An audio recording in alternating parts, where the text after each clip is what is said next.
السلام عليكم ورحمة الله وبركاته. معكم عمر عزت من صفحة أخبار الكورة. قبل ما نبدأ الفيديو مننساش تدعمنا باللايك والاشتراك في القناة وتفعيل الجرس عشان يوصلك كل جديد. موعد مباراة الأهلي والزمالك في قمة الدوري وتشكيل الفريقين والترتيب.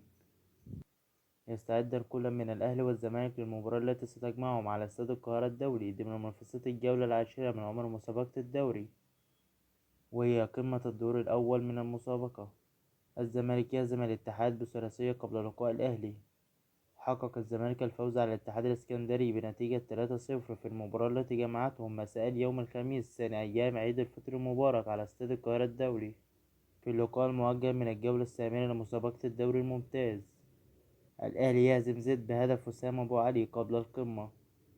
عاد الأهلي إلى سكة الانتصارات في بطولة الدوري بعد خسارة مباراة والتعادل في الأخرى، ونجح في الفوز بشق الأنفس على زد خلال المباراة التي جمعتهم مساء اليوم الخميس باستاد السلام والمؤجلة من الجولة الثامنة من بطولة الدوري الممتاز بعد التعادل في المباراة الأخيرة أمام إنبي.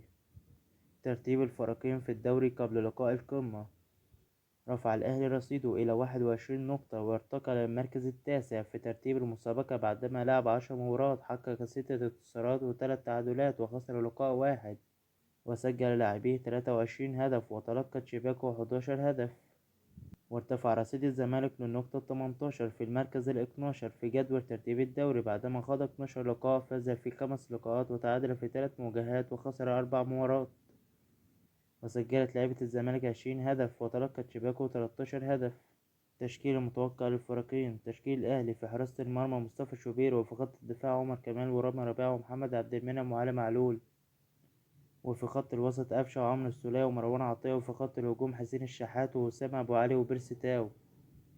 تشكيل الزمالك: في حراسة المرمى محمد عواد، وفي خط الدفاع أحمد فتوح وحسام عبد المجيد وحمزة المسلوس وعمر جابر، وفي خط الوسط أحمد حمدي ودونجا وعبد الله السعيد، وفي خط الهجوم زيزو وسامسون وناصر ماهر.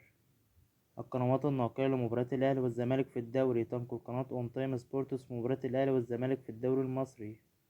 ودي كانت آخر أخبارنا. متنساش اللايك والاشتراك في القناة وتفعيل الجرس عشان يوصلك كل جديد، والسلام عليكم ورحمة الله وبركاته.